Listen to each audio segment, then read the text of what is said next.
Assalamualaikum warahmatullahi wabarakatuh. Bismillahirrahmanirrahim. Alhamdulillahil wahidil qahhar, mukawwiril laila 'alan nahar, tabsiratan lizawil qulub wal absar. Allahumma salli ala sayyidina Maulana Mukhtar wa ala alihi wa ashabil akhyar. Allahumma ya man lahu maqalidus samawati wal ard, nas'aluka bi kulli ismik laka ya rabbana allati mala'a 'arshak kullaha an taghfir lana dhunubana wa an taj'alna min ibadika as-salihin wa anta 'anna radin bi rahmatika ya arhamar rahimin. Subhanaka la 'ilma lana illa ma 'allamtana innaka antal 'alimul hakim wa la hawla wa la quwwata illa billahil 'aliyyil 'azim. Astaghfirullahal 'azim. Para habaib yang kita muliakan, Habib Tahir yang dari Sekarnan, guru-guru kita, orang-orang tua kita, bapak-bapak, ibu-ibu, jamaah kajian Islam ba'dal maghrib Masjid Ar-Rawdah. Semoga kita selalu dalam ampunan Allah Subhanahu wa taala, dalam lindungan Allah Subhanahu wa taala, dan dalam rahmat kasih sayang Allah Subhanahu wa taala. Amin ya rabbal alamin. Pada malam hari ini kita akan melanjutkan untuk membacakan kitab Al-Hikam Al-Ata'iyah di Sayyidi Syekh Ahmad Ibn Ata'illah As-Sakandari qaddasallahu ta'ala sirrahul aziz. Malam hari ini hikmah yang ke-59 hikmah yang ke-59. Qala al-muallif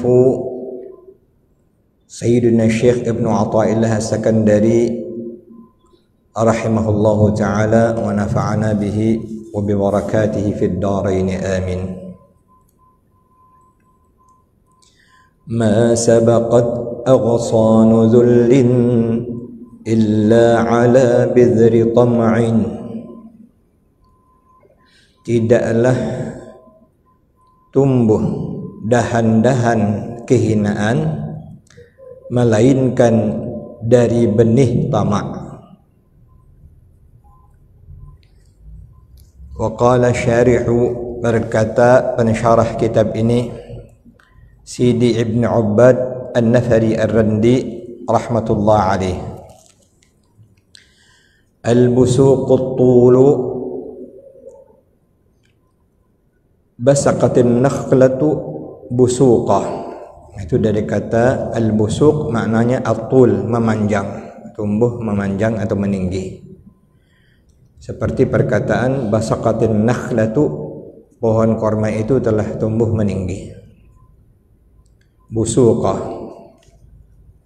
kalau busuk bahasa kita lain lagi ya. Ini busuk bahasa Arab artinya tumbuh meninggi. Idza talat, ketika dia sudah meninggi. Qala Allah Ta'ala, sebagaimana firman Allah Ta'ala, wan nakhla basiqatin, dan pohon korma yang tinggi, yang telah meninggi. Laha tal'un nadidun rizqan lil ibad kadzalika al khuruj, dalam surat Qaf. Wal aghsanu jam'u ghusnin. Aghsan jamak dari kata ghusn, cabang atau dahan. Wa huwa ma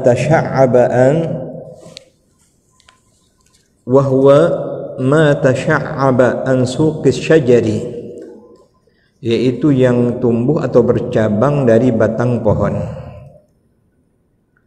Wa yujma'u aidan ala ghusun, dijamakkan juga kepada kata ghusun. Jadi boleh aghsan, boleh ghusun. Wali badril habbi, wali bidril habbi alladhi yuzra'u, dan juga dikatakan kepada benih yang tumbuh. Jadi ghasan itu dari awal benih lalu tumbuh, ya, akar lalu menimbulkan batang, itu juga dikatakan ghasun awalnya.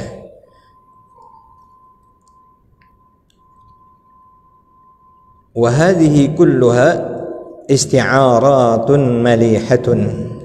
Ini semua itu kata ungkapan tumbuh, ungkapan cabang yang dipakai beliau isti'arat. Isti'arah ini dalam ilmu balaghah itu kata pinjaman, ya.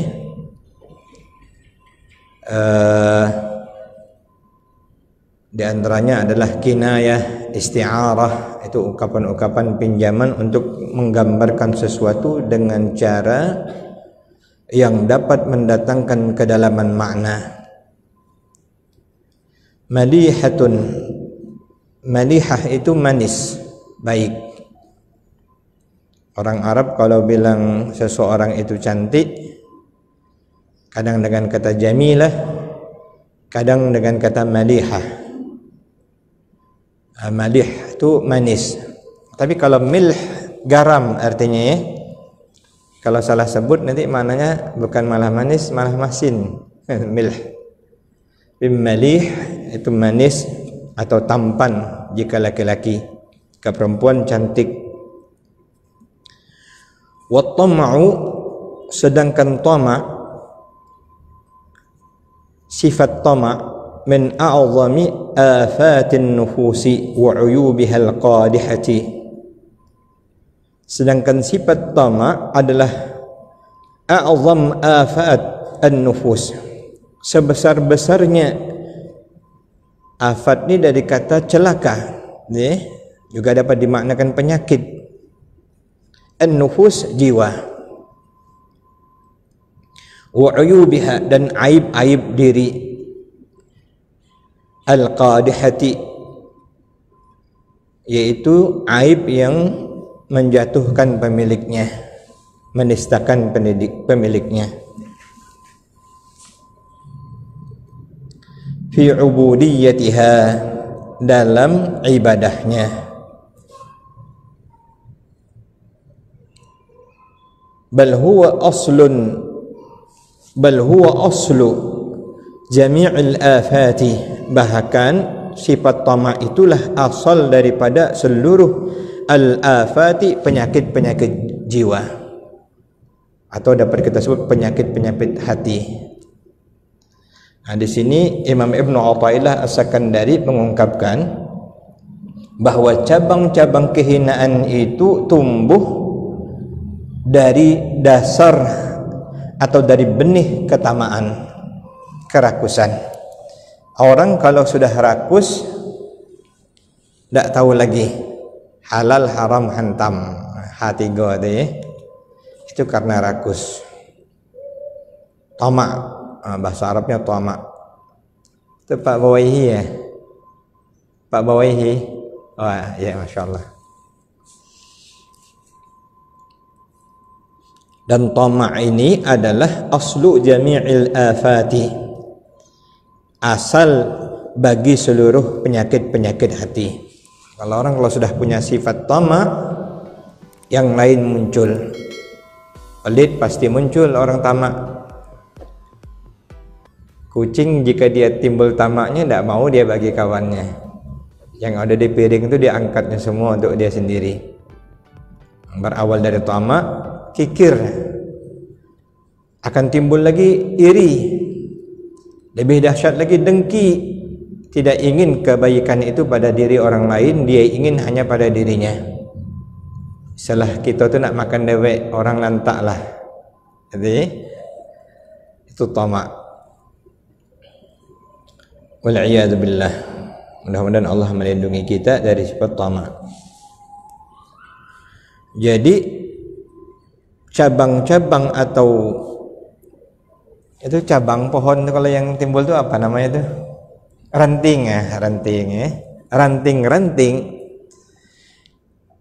kehinaan yang muncul dari diri seseorang itu asalnya karena ada sifat tamak pada dirinya.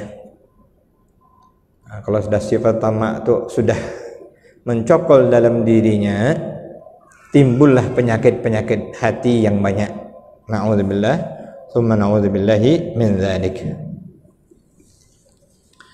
Wa huwa aslu jami'il afati li'annahu mahdhun ta'allaq bin nasi wal tijai ilaihim. Ini mata agak kurang terang ya, minta maaf. Li'annahu mahdhu ta'alluqin bin nas. Ketika seseorang punya sifat tamak, maka dia sepenuhnya mahdh, dia total, sepenuhnya ta'alluqin bin nasi, berpegang kepada manusia, tidak lagi berpegang pada Allah.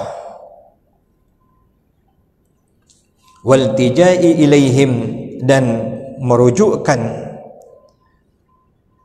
segala hajatnya kepada makhluk. Orang yang tamak, maka dia akan sangat tergantung kepada manusia dan sangat berhajat kepada manusia.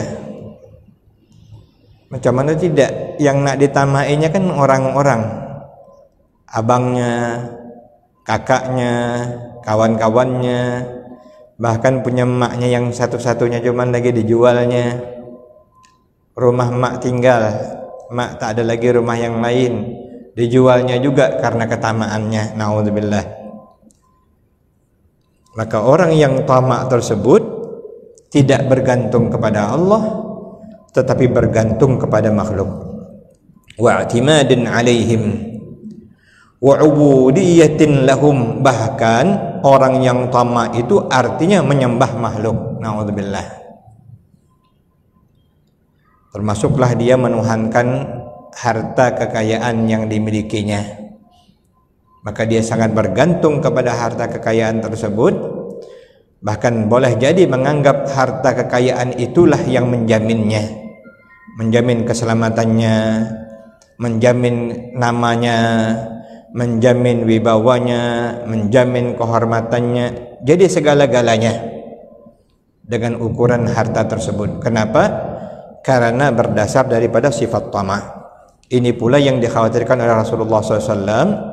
Apabila ada orang memuliakan orang lain, dasarnya hanya karena kekayaan,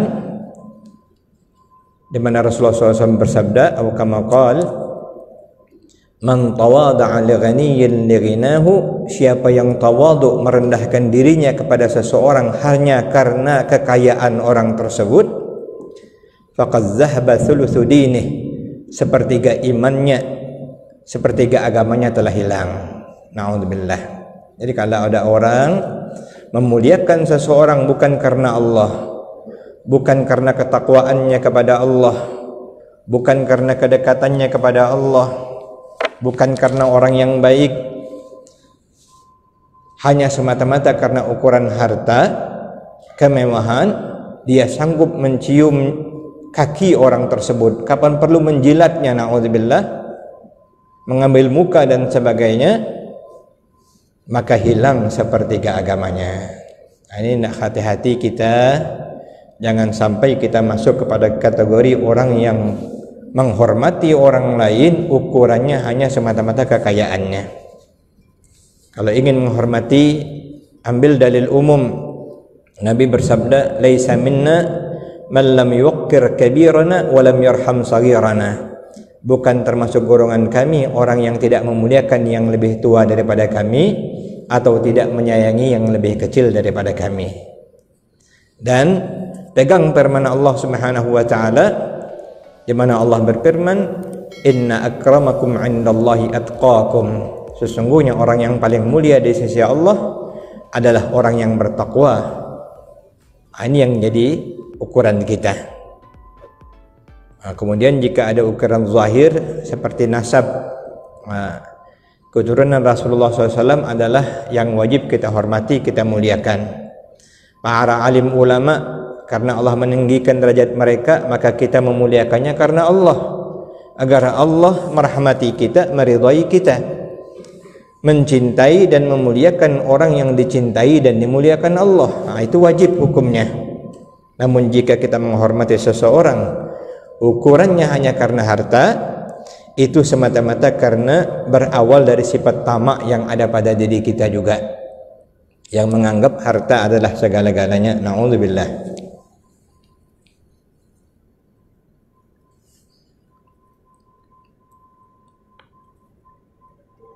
Wa fi dzalika minal madzallah, itu menunjukkan kehinaan, wal mahanah, ya, zullun dan haunun, hina dina, ma la mazida alaih, yang tak ada kelebihan sama sekali atasnya. Wala yahillu lil mu'min, bahkan tidak halal bagi seorang mukmin, ayyudhilla nafsahu, menghinakan dirinya kepada sifat tamak seperti itu. Dengan sifat tamaknya berarti dia menghinakan dirinya. Wa tam'u mudadun li haqiqatil iman, sedangkan tamak itu sendiri berlawanan dengan hakikat iman. Artinya orang yang beriman tak akan ada di hatinya sifat tamak. Dan sifat tamak ini ada ummul khaba'ith, di aslu jami'al afat. Tidak mungkin dalam jiwa seorang yang beriman sifat tamak, sifat dengki, sifat iri, sifat riya terkumpul, berlawanan. Alladhi yaqtadi wujud al-izzah, wa at-tam'u mudadun li haqiqatil iman alladhi yaqtadi wujud al-izzah. Keimanan yaqtadi wujud al-izzah merupakan sesuatu yang sangat menuntut kemuliaan. Jadi tidak mungkin orang yang beriman yang mulia memiliki sifat tamak yang hina, tidak mungkin. Wal izzatu allati ittasafa biha al mu'minun innama takun bi raf'i himamihim ila maulahum. Dan kemuliaan yang dimiliki oleh orang-orang yang beriman innama takun bi raf'i himamihim ila maulahum. Innama ini dalam kawaid bahasa Arab adatul hasr, sesungguhnya, dengannya. Artinya orang-orang yang beriman hanya saja dengannya atau melaluinya, takun bi raf'i himamihim ila maulahum, dengan meninggikan cita-citanya ila maulahum, kepada Tuhannya. Jadi orang mukmin itu cita-citanya sangat tinggi. Al-wusulu ilallah, sampai kepada Allah. Al-qurbu minallah, dekat dengan Allah. Kemudian al-mukarram indallah, yang dimuliakan di sisi Allah. Nah, itu orang yang beriman himmahnya agar dia dekat dengan Allah, dimuliakan Allah, bersama Allah, diridhai Allah. Begitu tinggi cita-cita mereka, karena tidak ada cita-cita yang tertinggi kecuali dekat dengan Allah, diridhai oleh Allah Subhanahu wa taala. Wa tuma'ninatu qulubihim ilaihi, ketenangan jiwa mereka hanya bersama Allah. Dalam Al-Qur'an Allah berfirman, alladzina amanu wa tatma'innu qulubuhum bi dzikrillah, ala bi dzikrillah tatma'innul qulub. Orang-orang yang beriman hati mereka itu baru tenang jika bersama Allah. Ala bi dzikrillah tatma'innul qulub, ketahuilah dengan mengingat Allah hati menjadi tenang. Jadi kalau kita bahagianya kita, tenangnya kita saat kita kaya raya, padahal waktu itu kita lupa dengan Allah, berarti ketenangan, kesenangan yang mengelirukan. Tapi kalau ketenangan, kebahagiaan kita itu waktu bersama Allah, itulah ketenangan, kebahagiaan yang hakiki. As-sa'adah al-abadiyah, the true bliss, hanya ketika seorang mukmin bersama Allah Subhanahu wa taala. Di situlah kita boleh mengukur diri kita. Kata Imam Ahmad Ibn Athaillah Sakandari, jika engkau ingin tahu bagaimana Allah terhadapmu, maka sadarilah bagaimana engkau terhadap Allah. Itu ada dulu lagu, kalau tidak salah lagu Bimbo. Engkau dekat, dia dekat. Engkau jauh, dia jauh. Artinya kita dapat mengukur sendiri, diberikan Allah al-qalb, hati yang dapat merasa. Kalau kita ternyata tenang bersama Allah ketika zikir kepada Allah, ketika baca Quran, ketika salat, ketika tahajud, ketika tafakkur mengagungkan kebesaran Allah, bersyukurlah kepada Allah. Itulah kesenangan, ketenangan yang sesungguhnya. Tapi kalau ternyata kita hanya tenang, hanya bahagia kalau banyak duit, ini ada masalah. Ukur-ukurlah kita. Waktu banyak duit kita gembira, lupa dengan Allah. Saat kita salat, saat kita zikir, saat kita ngaji, tidak ada khusyuk, tidak ada rasa tenang, bahkan gundah gulana. Lamonian imam ni baca ayat mentang-mentang hafal Quran, gitu ya. Tidak tenang, dalam salat pun tidak tenang. Waktu zikir, apalagi pergi majelis zikir, tidak tenang. Bahkan berzikir sendiri pun tidak tenang. Duduk sebentar di masjid pun gelisah. Sementara kalau kegiatan duniawi yang menyenangkan membuat bahagia, berarti something wrong, ada sesuatu yang salah yang mendasar di dalam hati kita. Segera kita bertobat kepada Allah Subhanahu wa ta'ala. Jadi Allah telah memberikan hati kita untuk merasakannya. Dan bersyukurlah orang yang hatinya diberi radar oleh Allah, diberi zauq oleh Allah. Ketika dia melakukan kesalahan, maka dia akan merasakan kering, merasakan gelisah, merasa bersalah, merasa tidak enak. Maka segera dia bertobat kepada Allah Subhanahu wa ta'ala. Banyak orang sekarang, bahkan bukan sekarang, dari dulu, ketika dia berbuat dosa, dia bahagia, dia tenang, tidak merasa apapun sedikit pun. Hati mereka tertutup. Semoga Allah bukakan. Amin ya rabbal alamin.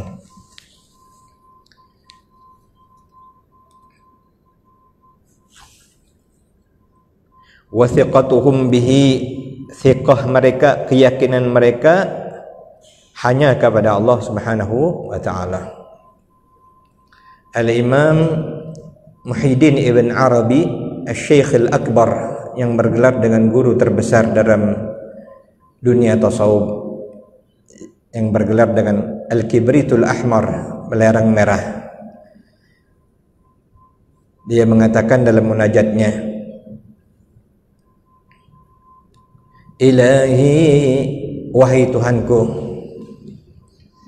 la tanzur ila fi'li, janganlah kau lihat, kau perhatikan perbuatanku ini.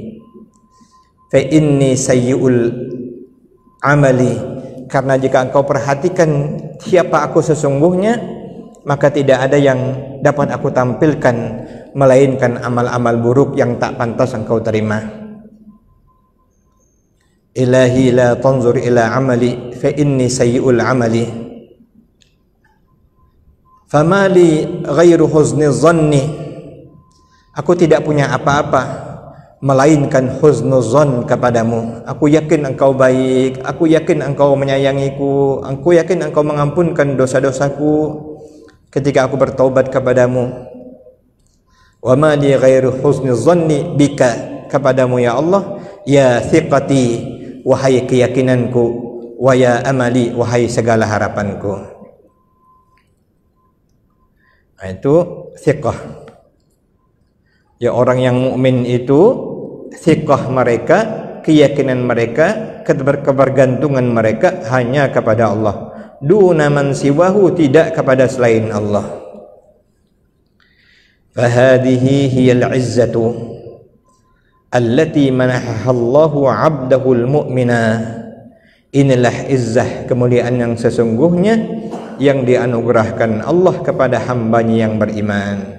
Qala Allah Ta'ala, Allah Ta'ala berfirman, walillahil 'izzatu wa lirasulihi wa lil mu'minin, dan hanya milik Allah lah kemuliaan itu, dan milik Rasulnya, dan milik orang-orang yang beriman.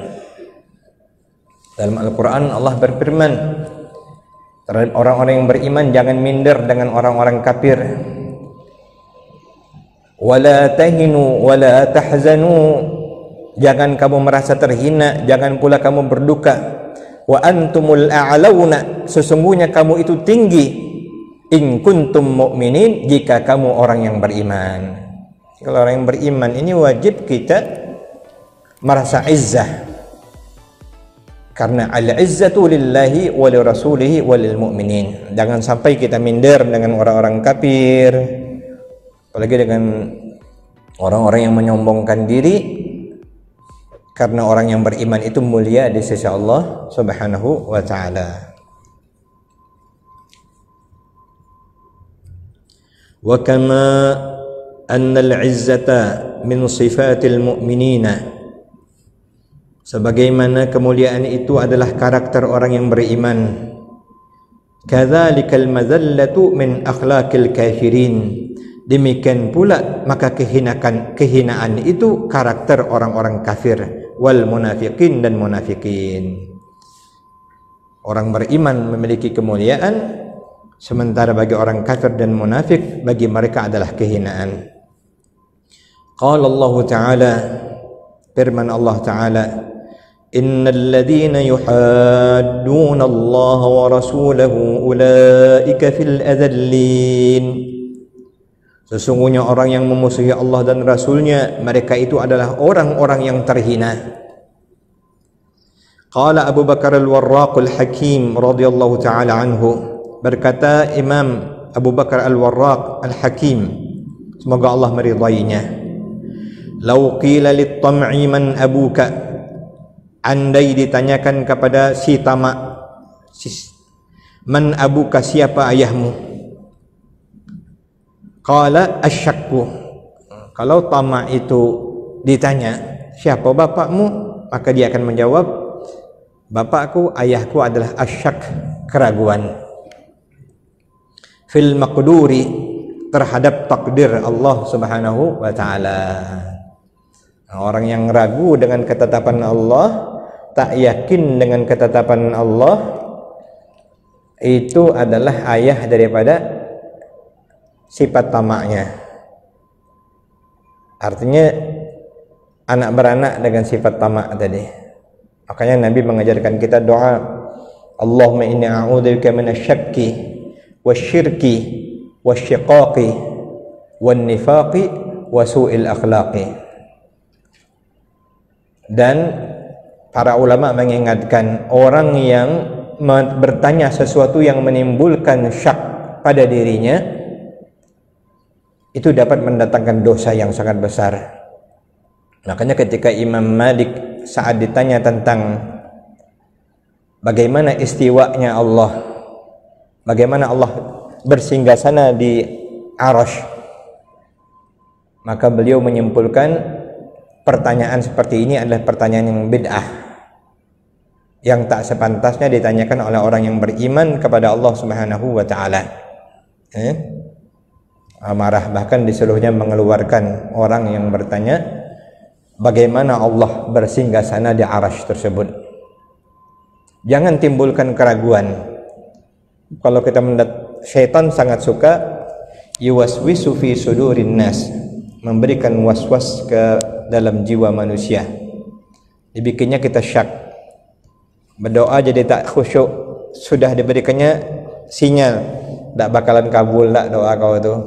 Makanya kita tak pernah khusyuk, asal jadi cuman Rabbana atina fid dunya hasanah wa fil akhirati qina adzabannar, alhamdulillahi rabbil alamin.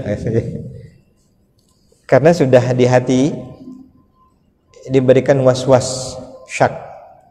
Apalagi kalau niat hajat dan sebagainya diawali dengan tidak yakin, memang tidak dapat. Nabi bersabda, ud'u Allah wa anta muqin bil ijabah, mohonlah kepada Allah sedangkan kamu yakin dikabulkan oleh Allah Subhanahu wa taala. Itulah as-thiqah billah, thiqah dengan Allah, yakin dengan Allah. Dan jangan kita yang mengukurnya.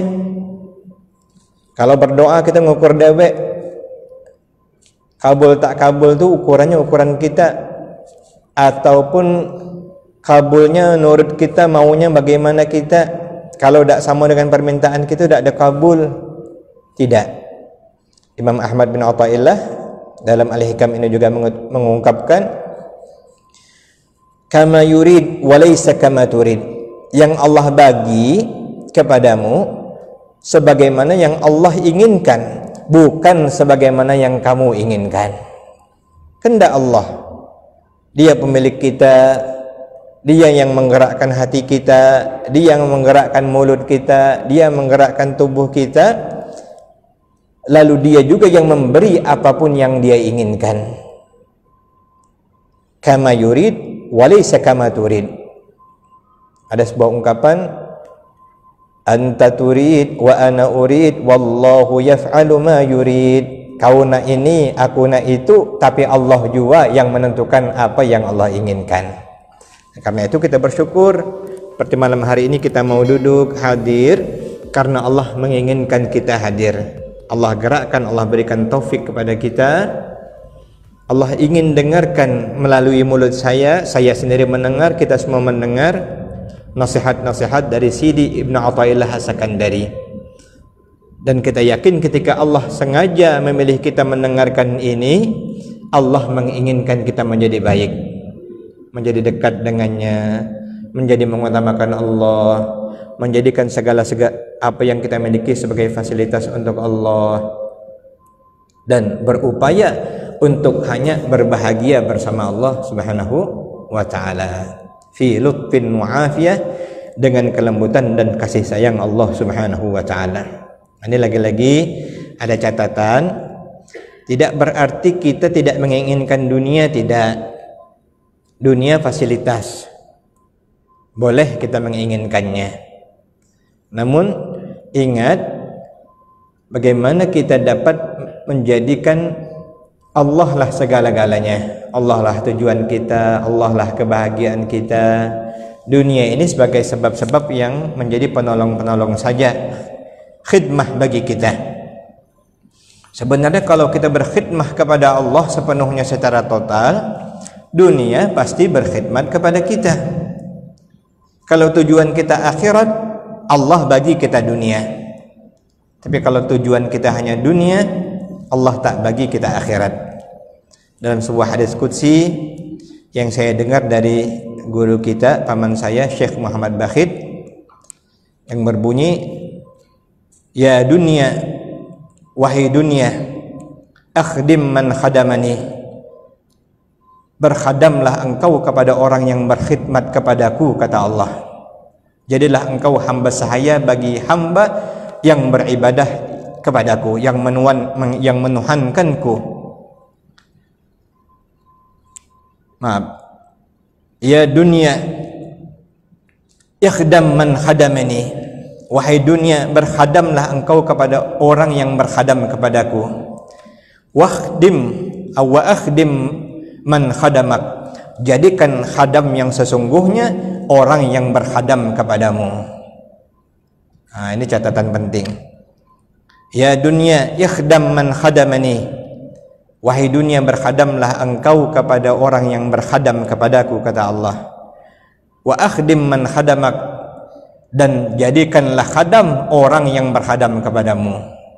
Jadi orang yang menuntut dunia semata-mata memang jadi hamba dunia.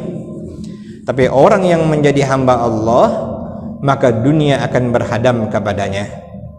Mudah-mudahan kita termasuk di antara orang yang berkhadam kepada Allah Subhanahu wa ta'ala fi lutfin mu'afiyah.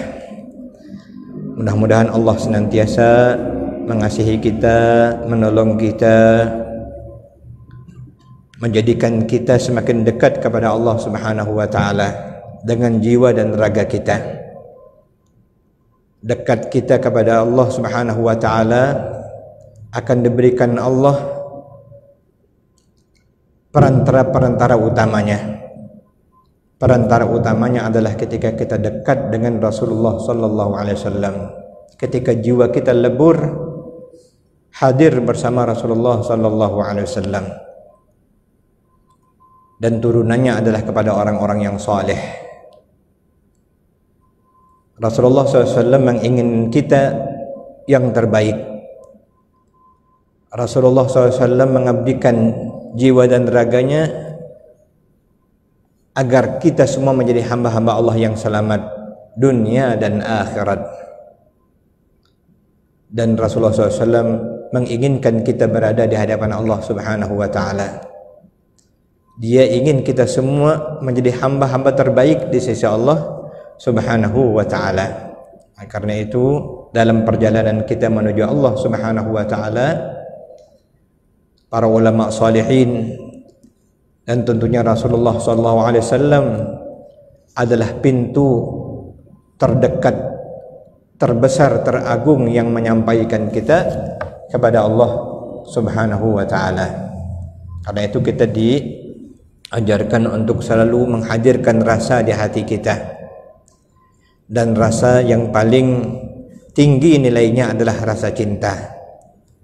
Tatkala kita mencintai Rasulullah, menjiwai cinta kita bersama Rasulullah, hadir cinta beliau kepada kita setiap saat, lebur kita dalam cinta kepada Rasulullah, niscaya kita akan dicintai oleh Allah Subhanahu wa ta'ala. Qul in kuntum tuhibbunallah fattabi'uni yuhibbukumullah. Mudah-mudahan kita termasuk orang-orang yang dicintai oleh Rasulullah. Amin ya rabbal alamin. Kita bermunajat dengan nama Allah, Ya Latif, Ya Alim, Ya Khabir. Semoga wabah ini segera diangkat, kita dijauhkan darinya, dan diberikan jagaan dari Allah, keselamatan kita dan keluarga kita. Amin ya rabbal alamin. Ya Latifan lam yazal ultub bina fima nazal, innak latifun lam tazal ultub bina wal muslimin. Ya Latifan lam yazal ultub bina fima nazal, innak latifun lam tazal ultub bina wal muslimin. Ya Latifan lam yazal ultub bina fima nazal, innak latifun lam tazal ultub bina wal muslimin. Amin ya Allah ya rabbal alamin. Bismillahirrahmanirrahim. Alhamdulillahi rabbil alamin. Allahumma salli ala sayyidina maulana Muhammad wa ala alihi wa sahbihi ajma'in. Allahumma salli wa sallim ala dzakal jamalil maimun sayyidina Muhammadin fi adh-dhuhur wal butun wa ala alihi wa sahbihi ya rabb ya Allah ya dzal munun. Allahumma ya latifan lam yazal ultub bina fima nazal, innak latifun lam tazal ultub bina wal muslimin. Allahumma a'li darajat masyayikhina, Allahumma a'li darajat masyayikhina, Allahumma anfa'na bihim wa bibarakatihim wa amitna fi tariqatihim wa mu'afatihim minal fitani. Rabbi fanfa'na bibarakatihim wahdina bihurmatihim wahdina al-husna bihurmatihim wa amitna fi tariqatihim wa mu'afatihim minal fitani. Allahumma ya dafi'al bala ya Allah, ya dafi'al bala ya Rahman, ya dafi'al bala ya Rahim, idfa' 'anna al-bala wal ghala wal waba wal fahsya wal munkar wal bagh wat ta'un wal amrad wal alam wal asqam was suyuf al mukhtalifah was shada'id wal mahan wal fitan ma dhahara minha wa ma batan. Allahumma akshif 'anna hadha al waba ma la yakshifuhu 'anna ghayruk. Allahumma akshif 'anna hadha al waba ma la yakshifuhu 'anna ghayruk. Allahumma adfa' 'anna warfa' 'anna wakshif 'anna hadzal bala ma la yadfa' 'anna wa la yarfa' 'anna wa la yakshif 'anna ghayruk ya rabbana ya Allah. Wa sallallahu ala sayyidina wa habibina wa syafi'ina wa maulana Muhammad wa ala alihi wa sahbihi wa sallam walhamdulillahi rabbil alamin. Mohon maaf kepada Habib, para guru, apa-apa semua. Adanallahu iyyakum ajma'in. Assalamualaikum warahmatullahi wabarakatuh.